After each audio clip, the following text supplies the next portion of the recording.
नमस्कार, colonel Ajay, CEO Ajay astro money guru, first global astro finance digital channel.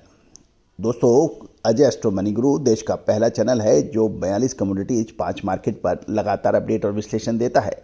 Stock market, कोल market, metal और agro commodities का पहला channel. दोस्तों, आज है 9 जनवरी सन 2024। हम चर्चा करेंगे लाल सागर पर विद्रोहियों द्वारा हमले से भारत का निर्यात क्या प्रभावित हो सकता है, कॉटन कपास के ऊपर भी क्या निर्यात का प्रभाव पड़ सकता है। पूरी जानकारी विस्तार से।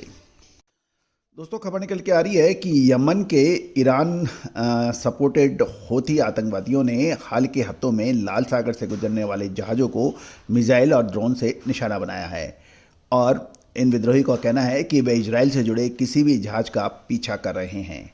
गौरतलब है कि भारत ने भारतीय एक्सपोर्ट पर लाल सागर संकट के प्रभाव का अभी कोई आधिकारिक अनुमान जारी नहीं किया गया है, लेकिन जो आशंकाएं जताई जा रही हैं उसके अनुसार भारत चालू वित्त वर्ष में अपने कुल निर्यात का लगभग $30 अरब की गिरावट दर्ज हो सकती है, क्योंकि लाल सागर में जो ट्रांसपोर्टेड शिपिंग है उसके खतरे के कारण निर्यातक शिपमेंट का रूट बदल रहे हैं और उसकी शिपिंग दर बढ़ती जा रही है, क्योंकि उसमें समय अधिक लगता है और भाड़ा अधिक लगता है।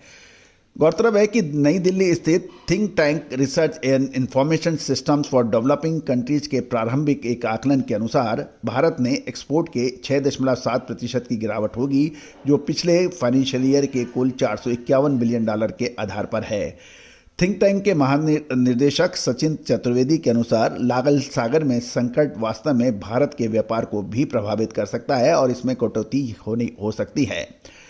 गौरतलब है कि दुनिया के सबसे बड़े शिप ब्रोकर की इकाई क्लार्कसन रिसर्च सर्विस लिमिटेड के अनुसार दिसंबर के पहले 15 दिनों में सुएज नहर से गुजरने वाले जहाज़ों की संख्या औसत से लगभग 44% कम थी। उन्होंने ये भी कहा कि 3 जनवरी तक पूरे सप्ताह में लगभग 25 लाख टन भार वाले जहाज गुजरे, जबकि पिछले महीने की शुरुआत में यह लगभग 40 लाख टन था।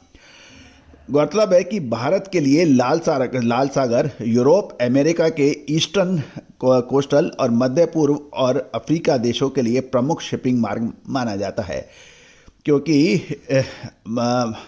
गौरतलब है कि भारत सरकार ने यद्यपि सड़क मार्ग से व्यापार परागमन सुरक्षित करने के तरीके खोजने के लिए निर्यात संवर्धन परिषद के साथ चर्चा भी हो रही है, लेकिन पिछले सप्ताह भारत ने अरब सागर में एक युद्धपोत भेजा था, जो कि लाइबेरिया के झंडे वाले जहाज ने कहा था कि उसे सोमालिया के तट पर किडनैप कर लिया गया है और भारतीय नौसेना ने कहा उसे जहाज को सफलतापूर्वक रेस्क्यू भी कर लिया था।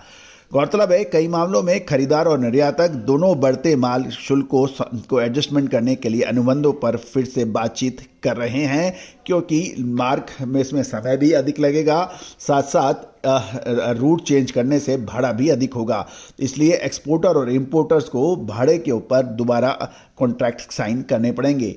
कार्गो बुकिंग और भुगतान प्लेटफॉर्म के freighthorse.com ने कहा है कि 40 फुट के कंटेनर में एशिया से नॉर्दर्न यूरोप तक शिपिंग कार्गो की स्पॉट दर अब $4,000 से ऊपर है, जो दिसंबर के मध्य तक डाइवर्जन शुरू होने के कुछ समय पहले तक से 173% अधिक है, यानी लगभग 173% भाड़ा अधिक देना पड़ रहा है।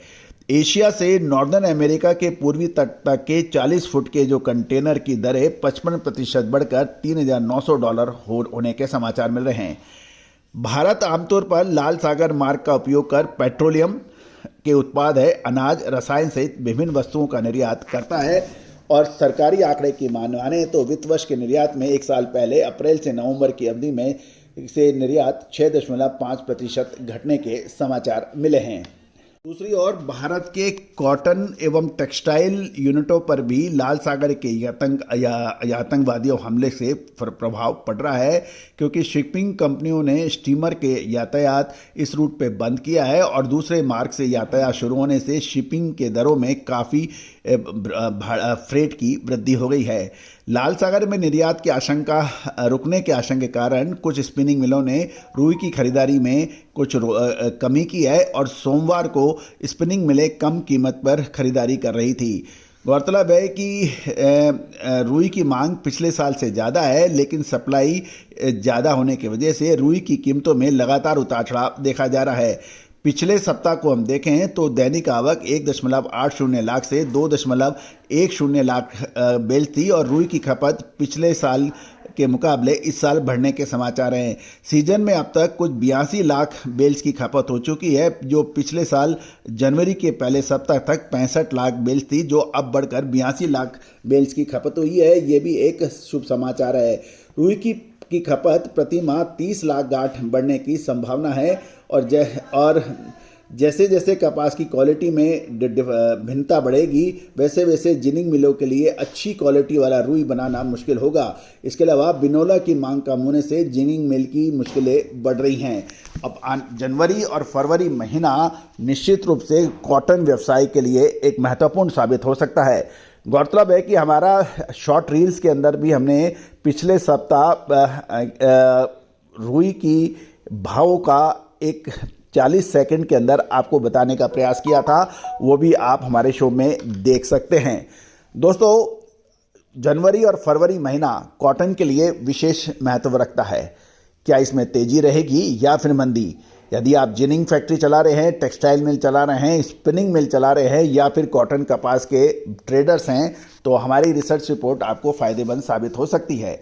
दोस्तों, हमने आपको लगातार, आपको याद होगा, साल 2019-20, 20-21, 22-23 और 23-24 में लगातार जो आकलन और विश्लेषण दिए हैं वो सही साबित हुए हैं। दोस्तों, कॉटन कपास की विशेष जानकारी के लिए संपर्क कर सकते हैं। All the very best, good luck, happy trading.